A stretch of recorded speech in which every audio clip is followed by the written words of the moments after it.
السلام عليكم ورحمة الله وبركاته. اللهم صل وسلم وبارك على سيدنا ومولانا محمد وعلى آله وصحبه أجمعين. ازيكم حبايبي، عاملين ايه؟ يا رب تكونوا بخير. وحشتوني كتير كتير كتير. تعالوا النهاردة نعمل الفراخ بتاعتنا بطريقة حلوة جدا وسهلة وبسيطة، مفيش أسهل من كده. قطع بصل وفلفل وطماطم، معايا بصلتين وطماطمتين وفلفل حار أو بارد زي ما تحبي استخدمي.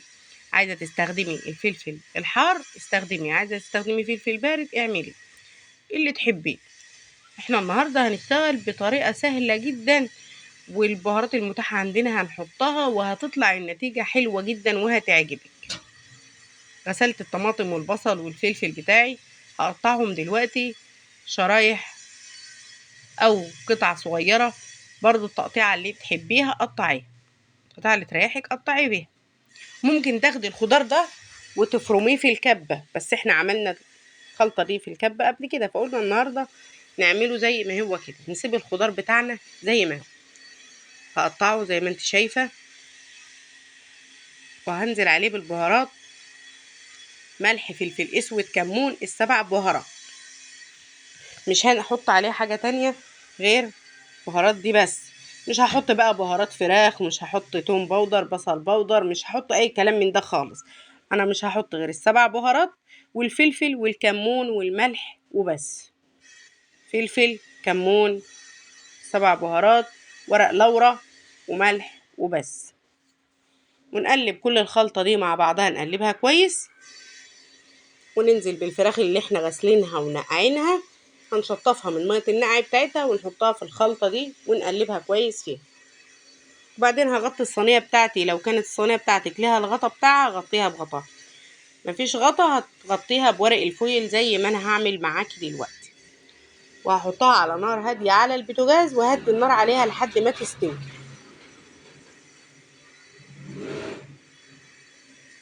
انتي ماشية معايا خطوة خطوة، النتيجة هتعجبك، وهتلاقي الموضوع سهل جدا.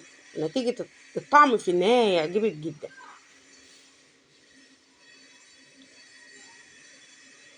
انا بحب اسوي اللحوم على نار هادية، ما احبهاش على نار عالية كده، ان كل شوية هتعوزي تزوديها مية او تزوديها ما بحبش كده. سوي على نار هادية، هتلاقيها معتزية بالطعم بتاعتها كده وتخليها حلوة قوي. كده خلاص، هنا انا حطيت البهارات، هقلبهم كويس مع بعض، وانزل بالفراخ برضو هديها تقليبه كويس كده مع البهارات بتاعتها والخضار، وهولع عليها زي ما قلت لكم على نار هاديه. هنا حطيت معلقتين زيت، معلقتين زيت ومعلقه خل. الخل بيساعد معايا على التسويه. حلو كده.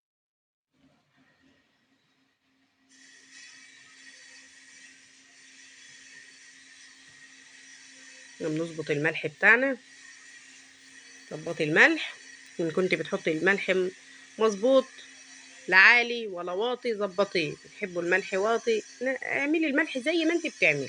هنا هفتح الفراخ فتحات كده زي ما انت شايفاها، عشان ادخل الحشوة بتاعتها دي فيها وتاخد من الطعم التتبيل. اشطفها وانزل بيها في الصينية.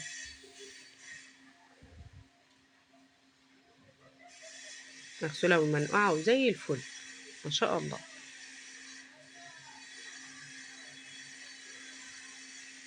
جربيها كده ويبقى تغيير عن الطرق اللي انت بتعمليها، وهتلاقيها سهلة جدا ومش هتاخد منك وقت ولا مجهود، هتلاقي الموضوع بسيط جدا.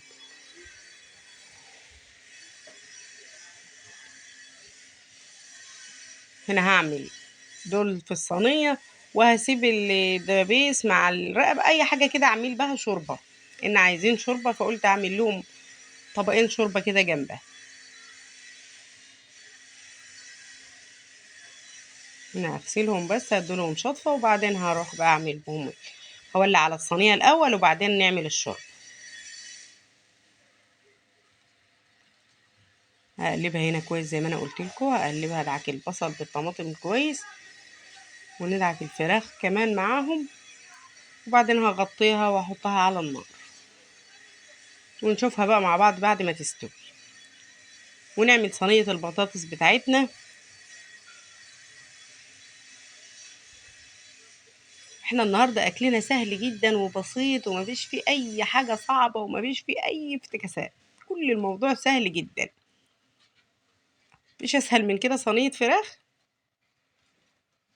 كان ممكن احط معاها البطاطس بس انا ما كنتش حابه افرم طماطم في الخلاط او اعمل لها صلصه. انا مش حابه كده، انا عايزاها زي ما شايفه كده، ناشفه وجميله جدا والطعم تحفه.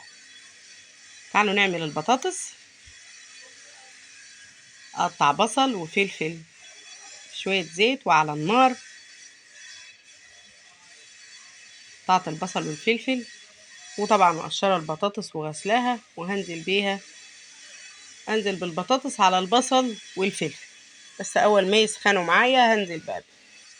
انا كنت هعمل صينيه البطاطس كلها على البارد، هقطع البصل والفلفل والبطاطس والطماطم واعملها على البارد كلها اللي هي ني في ني دي. رجعت حطيتها على النار وقلت ايه، اديها تشويحه كده للبصل والفلفل. شوح البصل والفلفل، وبعدين هنزل بالبطاطس وهحط عليها ملح وفلفل اسود وكمون والسبع بهارات، نفس البهارات اللي حطيتها على الفراخ هحطها على البطاطس. ملح، فلفل اسود، كمون، 7 بهارات بس. وبعدين هنزل عليها بكيس صلصة من اللي احنا عاملينه مع بعض قبل كده. عملتش فيها اي حاجة زيادة. موضوع سهل جدا وبسيط وسهل على نفسك. كل الوصفات هتلاقي الحاجة واعمليها بحب هتلاقيها طالعة معاكي نتيجة حلوة جدا وطعم حلو جدا. جربي. اللي لسه عرايس الجداد، اللي لسه متجوزين جداد ولسه مستصعبة الموضوع الطبيخ معاكي، لا جربي واحدة واحدة. ممكن اول مرة الوصفة تطلع معاكي مش مظبوطة، تاني مرة هتطلع معاكي جميلة. بس جربي، ما تقوليش مش هعرف اعمل. اعملي وجربي وهتلاقي الوصفات طالعة معاكي زي الفل وهتعجبك جدا النتيجة.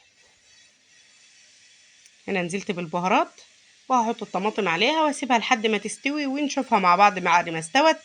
وبحطها في الفرن تاخد لها لون كده تحت الشواية وخلاص كده خلصنا.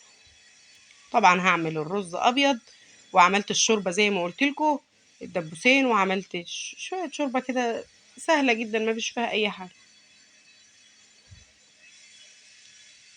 هنا خلاص خلصنا الفراخ وخلصنا البطاطس واكلنا. شوف ما خدش مننا وقت، ده سريع كده بسرعة. انا ما جبتوش وهو على النار بيستوي لان انا خرجت وسبت ملك تاخد بالها من الاكل، بس يعني ان هي انا مجهزه لها كل حاجه ومهديه عليه وسبتها وتبقيت اتابع معاها على التليفون. عشان كده ما صورتش وهو على النار، بس هجيب لكم وانا مدخلاه الفرن وانا بحمر الفراخ وبحمر البطاطس. هنا زي ما قلت لكم البطاطس بتاعتي استوت، هدخلها بقى تحت الشوايه تاخد لون، وبرضو الفراخ استوت. هنا الرز بتاعنا خلاص اتطبخ اهو استوى، والشوربه خلصت والفراخ خلصت. الاكل بتاعنا بقى جاهز على الاكل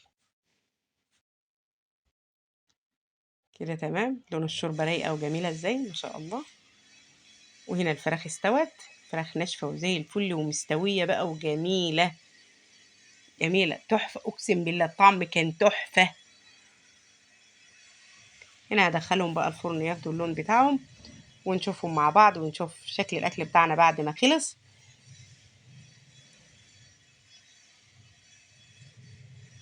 واستنوني في فيديو جديد، واوعوا تنسوا اللايك والاشتراك وتفعيل زر الجرس عشان يوصلكوا كل جديد ان شاء الله. مع السلامه.